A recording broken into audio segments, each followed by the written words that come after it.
ठीक है जी। आज की चर्चा हमारी श्राद्ध के ऊपर है। ये श्राद्ध क्या है, क्यों करना चाहिए या नहीं करना चाहिए, या कैसे करना चाहिए। सबसे बड़ी बात यह है कि श्राद्ध हम यहाँ करते हैं, हमारे पितर कहीं होते हैं, कभी कोई किसी योनि में गिरता है, कभी किसी योनि में गिरता है, क्या उनको श्राद्ध आदि प्राप्त होते हैं, ये सारी बात है। तो सबसे पहले श्राद्ध की परिभाषा हम जानते हैं। श्राद्ध की परिभाषा क्या है? तो श्राद्ध की परिभाषा है श्रद्धा पितरम उद्देश्य विधनाम क्रियते यत् कर्म तत्श्राद्धम। यानी हम श्रद्धा से पितरों के निमित्त और उनको निमित्त रख करके जो कर्म करते हैं उसी का नाम श्राद्ध है। दूसरी परिभाषा बताते हैं कि श्रद्धार्थमिदं श्राद्धं श्रद्धया कृतं संपादितमिदं श्रद्धाया दीयते तस्मात् श्राद्धं विधीयते। इसमें बताया गया है कि हम श्रद्धा से जो श्राद्ध करते हैं और जो कर्म परिपूर्ण करते हैं वो श्रद्धा ही हमारा श्राद्ध है। आगे एक जगह लिखा है श्रद्धायाम इदम श्राद्धम। जब श्रद्धा है तो श्राद्ध है, जब श्रद्धा नहीं तो श्राद्ध काएगा। तो इस श्रद्धा से ही श्राद्ध का उत्पत्ति हुई है। बड़ी विचित्र बातें हैं, बहुत सारी शास्त्रों में लिखी हैं। अगर बहुत लंबा विस्तार करेंगे तो बहुत विस्तार हो जाएगा। अब बात आती है कि श्राद्ध करने वाले को मिलता क्या है। तो श्राद्धात् परतरम नाय श्रेयहम कर्म उदाहतम तस्मात् सर्व प्रयत्नेन श्राद्धम कुर्यात् विचक्षणा। बड़ी श्रद्धा से जीव को श्राद्ध करना चाहिए, और जो श्राद्ध करते हैं उनको बड़ा कल्याण की प्राप्ति होती है, बड़ा शुद्धि प्राप्ति होती है, सब कुछ प्राप्त होता है। देशे काले च पात्रे च विदनाम हविषाम च यत् तेलई दर्वेश्य मंत्रस्य श्राद्धम श्रद्धया हुतम। बड़ी श्रद्धा के साथ देश काल के अनुसार, देश काल का मतलब होता है कहीं कोई विधि है कहीं कोई विधि है, तो उस विधि के द्वारा हम जो है हविष्यान्न अग्नि को हवन करते हैं, ब्राह्मणों को खिलाते हैं, जिसमें तिल का प्रयोग करते हैं, जिसमें दरवा का प्रयोग करते हैं, जिसमें यव यानी जौ का प्रयोग करते हैं, और विशेष रूप से मंत्रों का प्रयोग करते हैं। उसी से श्राद्ध का संकल्प परिपूर्ण होता है। आगे लिखते हैं संस्कृतं व्यंजनाद्यं च पयो मदि घृतान्वितं श्रद्धया दीयते तस्मात् श्राद्धं तेन निगद्यते।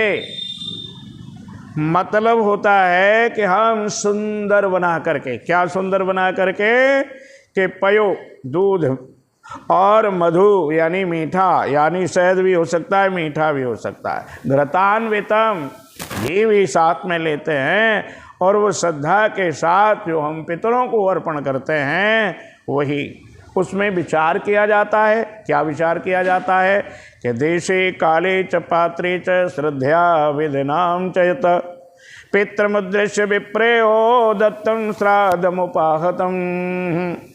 मतलब देश काल के अनुसार जहाँ जैसे रीति रिवाज हैं, जैसे विधान हैं, जिन पितरों का जैसा विधि विधान है, उनके अनुसार ब्राह्मणों को श्रद्धा के साथ जो भोजन आदि दिया जाता है वही जो है श्राद्ध कहलाता है।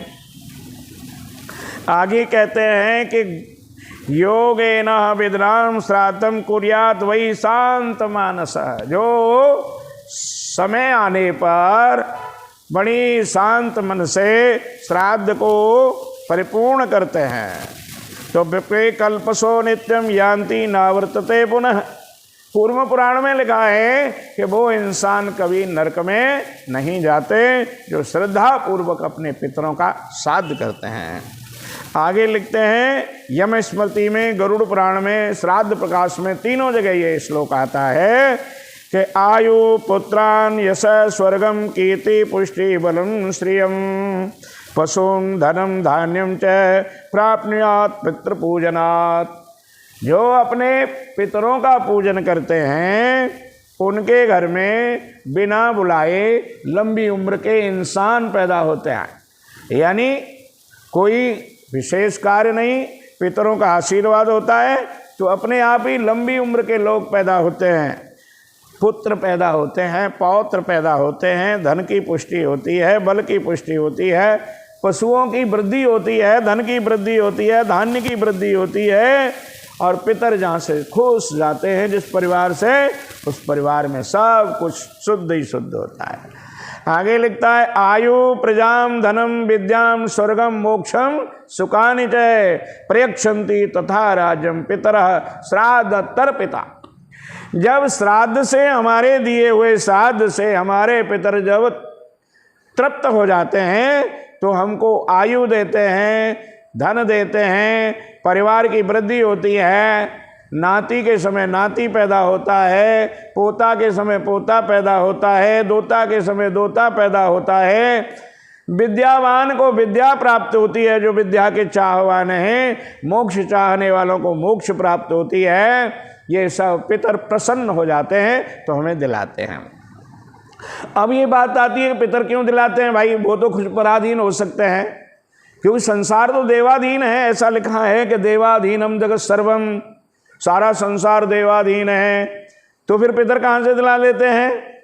तो एक विचित्र बात है जो हमने गरुड़ पुराण में सुनी है कि जो पितृलोक है, जो पितर निवास करते हैं, और एक नंदन वन है, एक कलाब वन है। कलाब वन में पितर जो है भ्रमण करने के लिए आते हैं, नंदन वन में देवता भ्रमण करने के लिए आते हैं, या ऐसे कह लीजिए दोनों ही शाम के समय सैर करने के लिए आते हैं। जब सैर करने के लिए आप आते हैं तो मिलते हैं। यज्ञ भगवान की दो पत्नी हैं, एक है सुधा और एक है स्वाहा। स्वाहा तो जो हम हवन करते हैं उसको कहते हैं, सुधा हम उसको कहते हैं जो हम तर्पण करते हैं, तस्मै सुधा नमः, तस्मै सुधा नमः ऐसे बोलते हैं। तो दो पत्नियां हैं यज्ञ भगवान की, स्वाहा और सुधा। पितर जब देखते हैं कि मेरे परिवार में मेरे बेटे के बेटा नहीं है, मेरे नाती के बेटा नहीं है, मेरे पड़पोता नहीं है, मेरे दोता नहीं है, तो वो देवताओं को पकड़ लेते हैं और देवताओं से कहते हैं हे देवताओं, मेरा पोता या मेरा बेटा विधिवत स्वाहा सुधा के द्वारा यज्ञ पुरुष भगवान को प्रसन्न कर रहा है, फिर उसके घर में बेटा क्यों नहीं है? फिर उसके घर में धन क्यों नहीं है? फिर उसके घर में यश क्यों नहीं है? कीर्ति क्यों नहीं है? स्मृति क्यों नहीं है? मेधा क्यों नहीं है? धृति क्यों नहीं है? इन सारी बातों से पितर हमारे जो है हमें बलिष्ठ कराते हैं उन देवताओं के द्वारा जो नंदनवन और कलावन में आपस में एकत्रित होते हैं। अब बड़ी बात इकट्ठी होती है कि हम यहाँ पितरों का श्राद्ध कर रहे हैं। पितर हमारे न जाने कहाँ पर हैं, कोई पता ही नहीं है कहाँ पर है। हो सकता है वो हाथी बन गए हों और हम इतना पिंडदान दे रहे हैं, तो हाथी की क्या उससे तृप्ति हो जाएगी? या हम इतना बड़ा पिंडदान दे रहे हैं, वो कीड़ी बने हुए हैं, तो कीड़ी वो जो है पिंडदान को कैसे भोगेगी? ये बात है।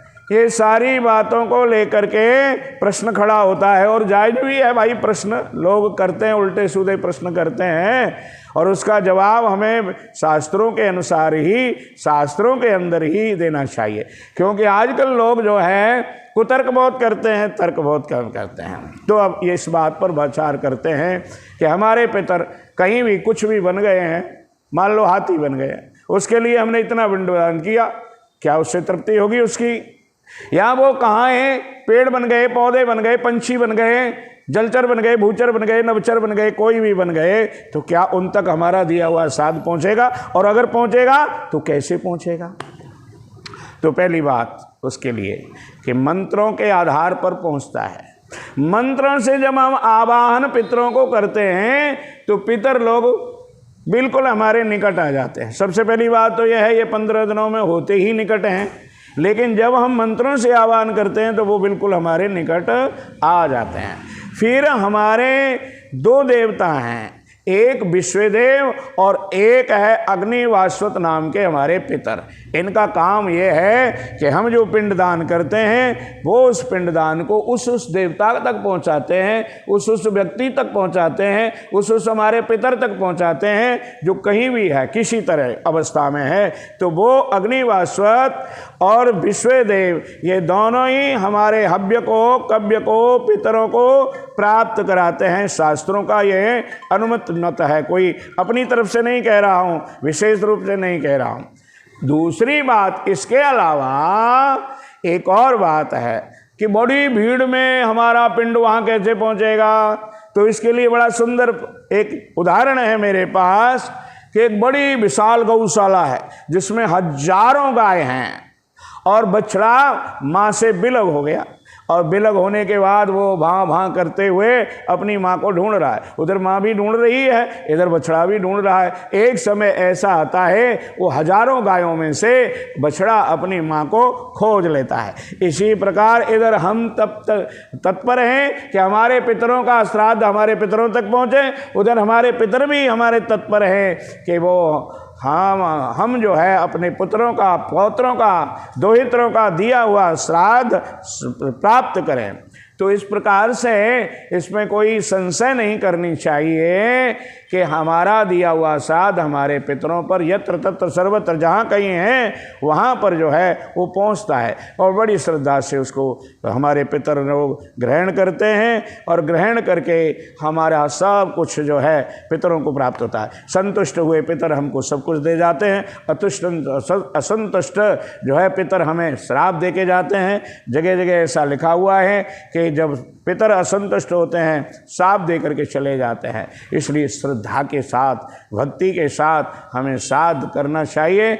अल्पज्ञ इंसानों की सलाह कभी नहीं लेनी चाहिए, ये मेरा विशेष बात है कि जो जिस विषय के सब्जेक्ट के ज्ञानी नहीं हैं उनसे सलाह नहीं लेनी चाहिए। सलाह उनसे ही लेनी चाहिए जो जिस सब्जेक्ट के, जिस विषय के ज्ञानी हैं, विद्वान हैं, ब्राह्मण हैं, अच्छे जो है धर्म में पैंट रखते हैं, ऐसे लोगों की सलाह के अनुसार ही और श्राद्ध करना चाहिए।